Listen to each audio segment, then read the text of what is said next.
And you can see the despondent look in the big Kiwi because he drove today. It was a mega drive. It was a masterclass of how you throw a car around this street circuit. It is a bull ring, and he made it look easy. He did a superb job. He'll wave. Yeah, well done. Nice sportsmanship also there for Shane. And he knows also from so many of them, he's going to get picked up. Look at this. Look at this. This is Uber. Uber monster. So Cam Waters picks up Shane Van Gisbergen, drags him back. So nice work. Cam Waters, first time on the podium. He's doing gears for him. First time on the podium for Cam since New Zealand. You do that. I'll do the gears, you do the steering. I think I've done that with you in roadies before, and it's essentially dangerous. You typically grab the handbrake. So well done.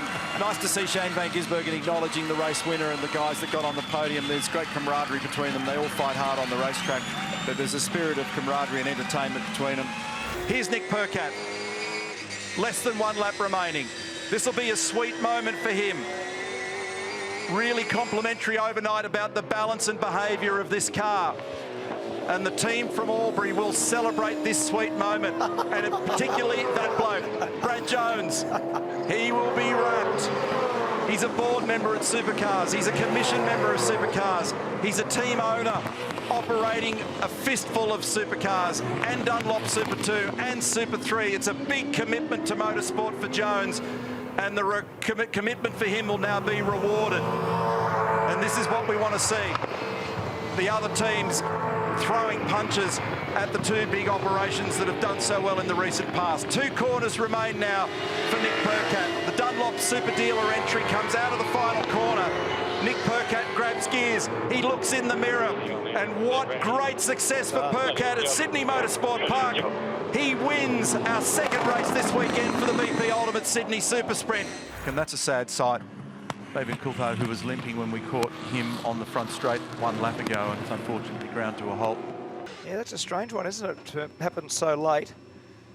Unusual. Very unusual. Reliability of cars is typically very strong in the industry these days. Something in the rear, we think. Something in the rear. No drive. Okay, we'll check out our results. Race number 9, BP Ultimate Super Sprint. Scott McLaughlin home by 1.5 seconds from Lee Holdsworth, and unfortunately not making it home. That man. So Nelson's normally there. That's right. It could be a demarcation dispute. So Nick Percat. Nelson will be very aggrieved. That's it. He might get bitten for his trouble. So courteous Nick Percat bringing Fabian Coulthard home. Bradley will probably send him an invoice. It probably is like an Uber. Very expensive Uber. Kelly covers him. Scotty tries to get down the inside. Mostert's going to get into the putt. He's got to run down the inside. He will force the issue, McLaughlin. And they make contact down the left-hander. Kelly runs out of road. And McLaughlin prevails. Now he's on to potentially grab Courtney, but they are all grip limited. Meantime, it is going to be another win at Sydney Motorsport Park for Nick Percat. Career victory number 4. And how about this battle? Mostert attacking Kelly in the final 2 corners. Percat gets the win, and it's still on. McLaughlin. It's on. McLaughlin might get this. He might get on the podium. It's been a champion's drive, and Scott McLaughlin does it. He gets to position number 3. What a fantastic performance. What a great finish to that race. Dave has a look down there. He got a better run off 3 than what Andre did. But he covered him, and now he's having a lunge down the inside. Now, what's this do for Hazelwood? Because remember, this is his favourite spot. And Dave knows it. Oh, it's a big late slide. How's the licorice strap, a wheel spin coming out of the back of that? He's giving him a little bump. He's vulnerable. He's vulnerable. Oh, he actually cranked it sideways. This is the invitation for Hazelwood. He's down there. He gets down the inside, Todd Hazelwood. That gets him on the podium, but Reynolds has to fight hard to try and stop it. But he's actually made ground. They will be cheering at Brad Jones Racing. So he got it down the inside with about 1/3 of a lap to go. And LeBrock looks as though he survived this one. It was a big, big slide for Heimgartner coming out of turn 5. And Jack LeBrock lines it up out of the final corner after 125 kilometres of racing. racing. Lines it up, looks at the shift lights, glimpses the mirror, and he is going to get home for his first ever victory in supercar competition. Well on, man, well on. Jack LeBrock, Andre Heimgartner, and brilliant drive by Todd Hazelwood. Coulthard into third spot, but watch out for Frosty. He's got grip available in the Irwin Tools entry car number 18, and he starts to apply it very quickly. So a great start for Whincup. And Winterbottom has to drop into position number 3 for now. Winterbottom's trying to make a move here. If he can get down the inside straight away, that would be a good result.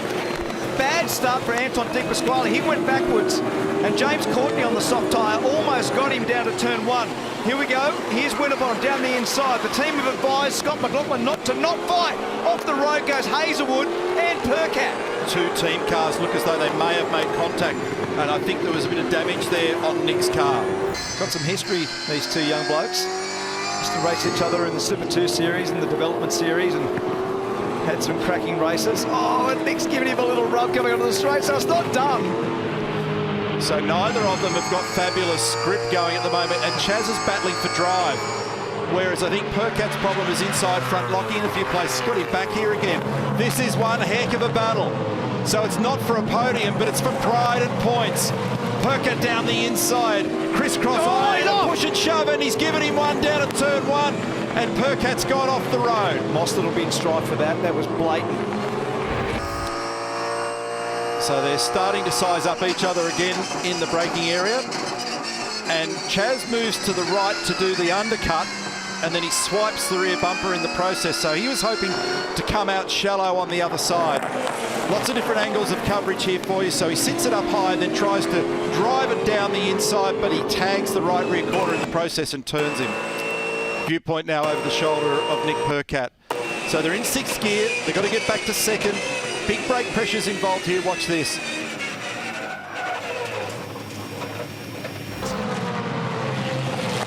Cam Waters up on the outside. Oh, and now crisscross. That's awkward. They've interlocked, and that's really cost Whincup. And it allowed Scott Pye a complete free kick. And in fact, it's done damage to Cam's car, so he's got right front steering damage on that car, the interlock. It's the same thing that happened yesterday when we saw LeBrock and Heimgartner have that awkward moment. There's just the way the spindle is on the wheel and the way it projects. You just get caught in the wrong spot at the wrong time. You can interlock and have the drama, and that's exactly what's happened to Waters. So that's going to put paid to his afternoon. So on board, have a look at this. This is the move that Chaz wanted to make in that previous race. So looking for the classic crisscross. The problem is he grabbed the throttle, he caught part of that curve and fired him straight into him. Yep. And then Jamie gathers it all up, and that's what's happened to that right front. So it's broken steering arm on that car. Whincup can choose where he wants to be on the racetrack. And there's lots of congestion in the mid-pack as you expect back here, and trouble for De Pasquale and big trouble for Van Gisbergen. This is what we talked about. Kelly's tangled up in this as well. LeBrock is in there, Jones is in there, Goddard is in there, Heimgartner is in there. So the typical mess at turn 2.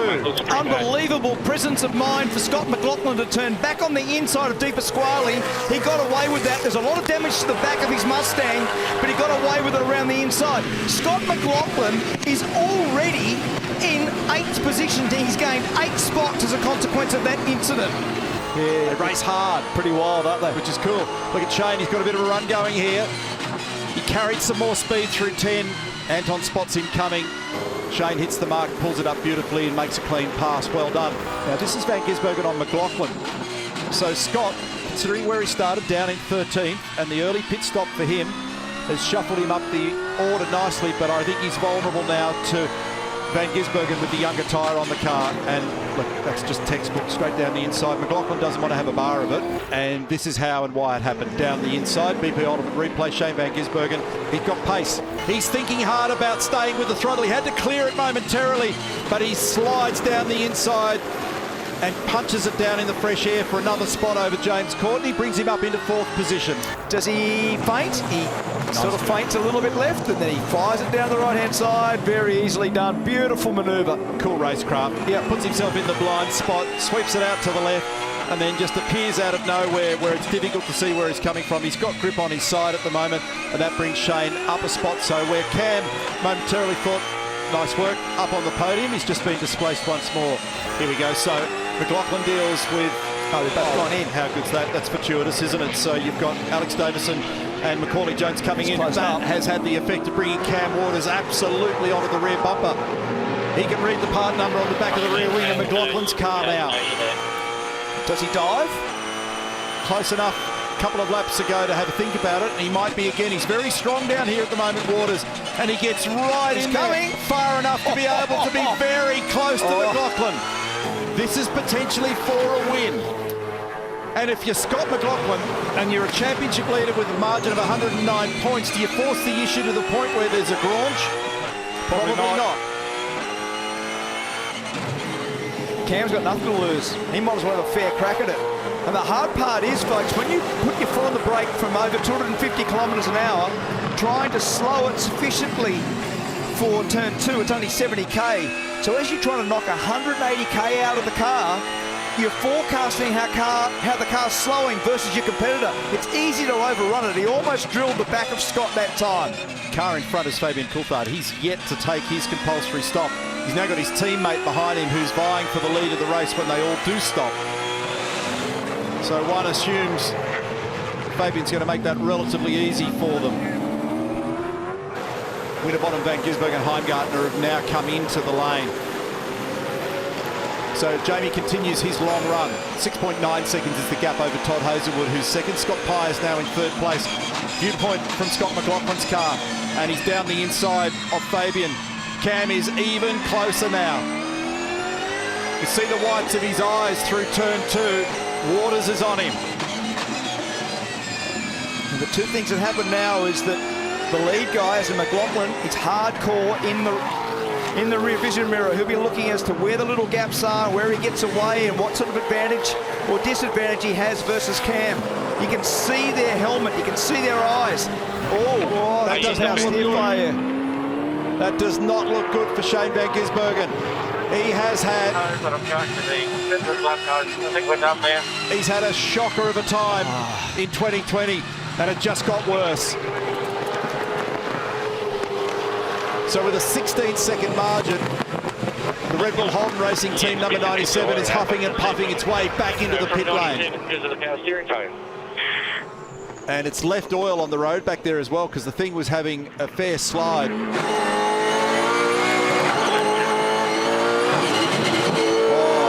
wow, that almost ended up in the fence with oil on the rear tyres.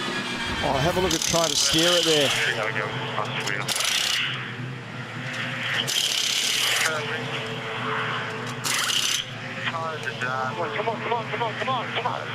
Come on.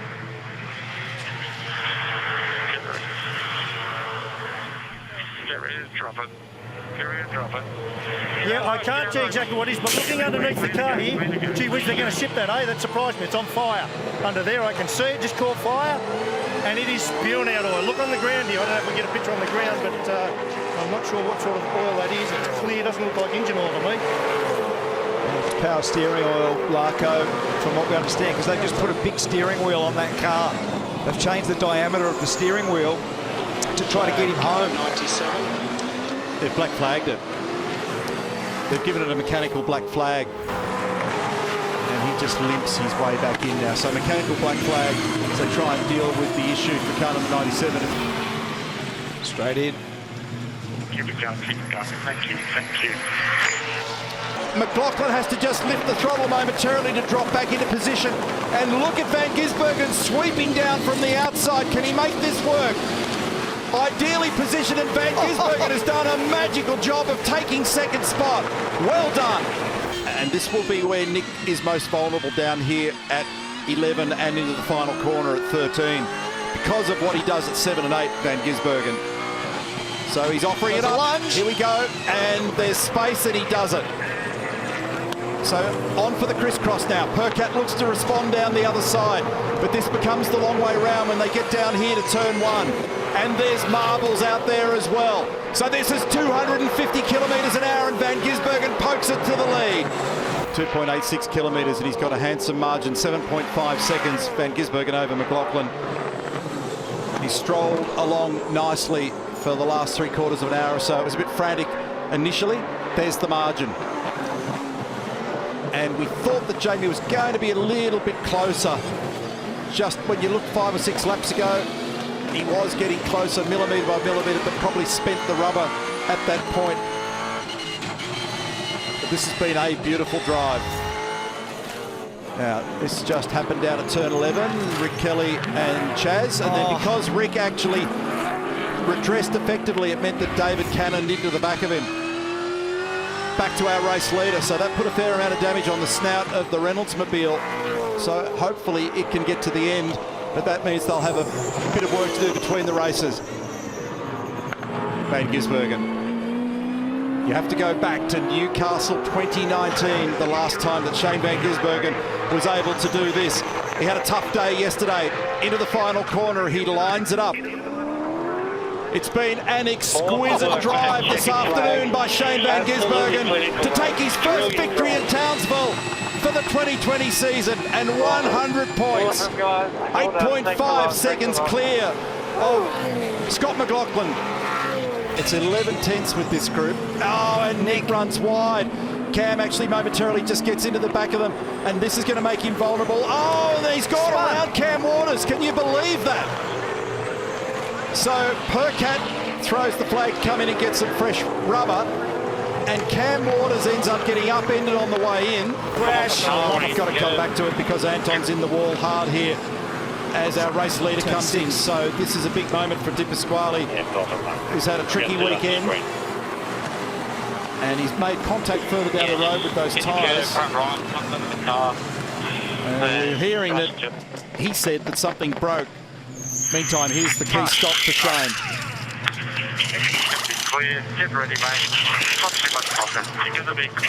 This will work into Van Gisbergen's hands if there's a safety car. Is that 3? Four tyres, I think. Yep, 4 tyres. Oh, he did a nice job, McLaughlin. Did a great job of opening up the margin right at the key moment, and that's the leader's prerogative.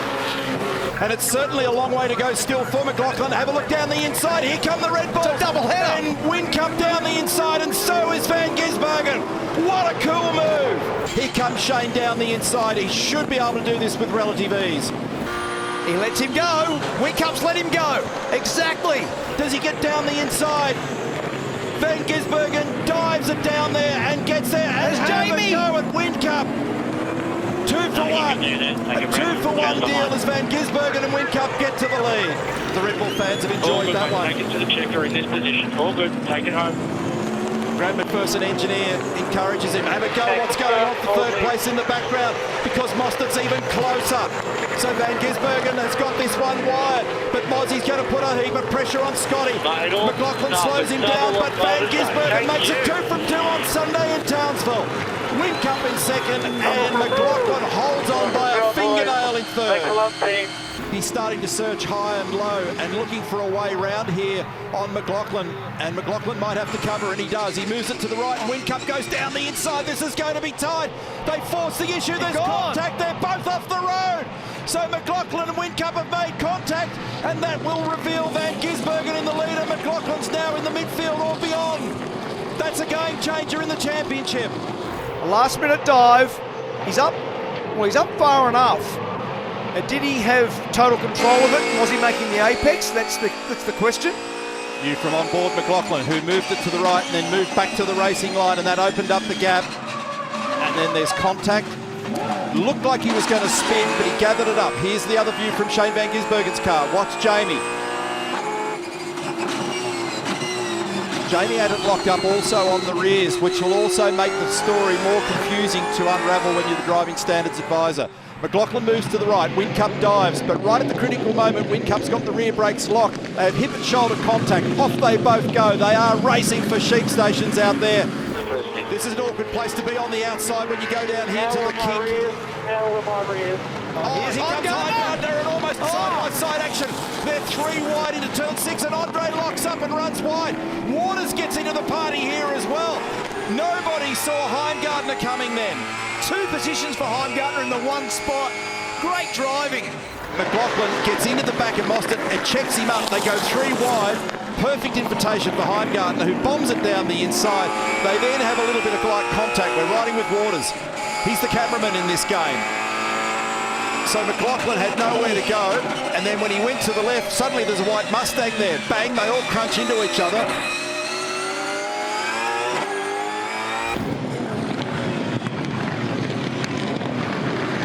How's that? Heimgartner's got down the inside. Oh, he has not got down the inside of Shane Van Gisbergen. I thought it was done. He ended, and there's more trouble on the exit. Courtney's in strife. Winterbottom's in strife. How did James sneak across the front of everybody and not get T-boned? Unbelievable. We'll have to try to unravel this for you, folks, because that's a lot of damage to Mark Winterbottom's car. We saw him in the dirt 3 times. Or, no, sorry, that's the 3rd time, wasn't it? Yes. Yeah. So let's see what happens here. So looking back in the pack, we see that Heimgartner makes a move, but then as Shane turns to try and make the corner, he gets the rear of Andre's car. But I don't understand what occurred up the back here. We're riding with Frosty. Okay. So LeBrock got involved. I might have been with Macaulay. How's this for a whack-up? I think Macaulay was just in front of it. I think LeBrock got caught up with Di Pasquale. So there's the turnaround. He'll be in a bit of strife for that one. And then just in behind that lunacy. So check this out. That checks them all up. So Cam Waters and Macaulay run to the inside. That was David Reynolds with LeBrock. And then the spin. Oh, that was so close, wasn't it? I thought for all money, Courtney was going to get whacked then. So Reynolds, yeah, when they all check up, they're all expecting to accelerate out of the corner. This is James' viewpoint. It's Skittles at tail and bend. Whincup in from the lead.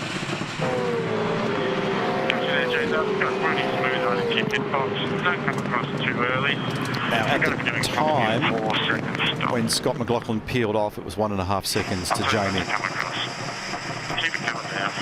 And there's only a pretty small gap back to Fabian at the moment. Yep. Behind Scott. It's only 1.6 seconds. So they'll be hoping to thread Jamie out between them. That'll be a tough order. Oh, little drama on the right rear. That's a slow stop. He's actually got to lose this. Yeah. Ooh, he just got in front of Mostert, but that's going to put him way back. It's going to put him back with Rick Kelly. 6.6 second stop. So that was murder. So here's what happened. BP Ultimate replay. Left rear, all good. Right rear, not so.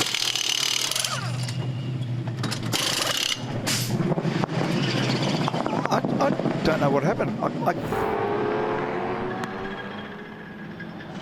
Okay, it's so grabbed the airline. got bowled. So we only saw the last part of the story. Oh, there you go, and there's the damage. Yeah, so the shroud around the line's also been eaten up a bit there as well in the process. So a bit of frustration in the Red Bull Holden Racing Team garage. Out of the second last corner, wags the tail ever so slightly. He moved up a spot in the championship at the last round, and this time Cam Waters supreme in the final race at Tail and Bend, and delivers on the recent promise. Thank you so much. Thank you so much. Great drive, beautiful work. Scott McLaughlin in second is our 2020 champion-elect. You guys really earned this. And this is actually Cam's first single driver victory, because that last victory that he had at the Sandown 500 was with Richie Stanaway. Yeah, and that was pretty wild conditions on that day. So this one's been coming for some period of time. So we've been counting down to seeing him close this deal. Very pleased for him. And he knows what it means, Coppo. This will be a life-changing moment for this young man. Effectively 3 championships in a row, as Cam does his very best to wind the rubber off those rear tyres. For sale, 2 slightly used Dunlop soft tyres, only one owner. Apply within the garage, car 6. Cam Waters. Sensible offers only. 3.3 seconds, Waters over McLaughlin. Congratulations to him. Oh, that's pretty much the same manoeuvre that Tander tried to put on when Tander got down there, no problem. But does he let Jamie go by? Yes, he... Oh, no, he doesn't! Wickham has made a massive mistake. They're out. That's over and out for car 888. Here he is. Look. Now, it's a huge crunch with the concrete, and it is completely unforgiving up there. And the approach speed into the cutting is 195 kilometres an hour. Look at that. Oh. Now, I tell you, it was lucky that the other two didn't somehow get tangled up in a ricochet moment there as well, and it comes to a grinding halt right opposite the apex. So here's another view of this. Riding with Chaz Mostert for Mobile One Appliances Online. Brody got a pretty ordinary run out of there, and Jamie would have been hoping to be able to step down in front of him. It was just too wide. He just carried too much pace. He was clear of him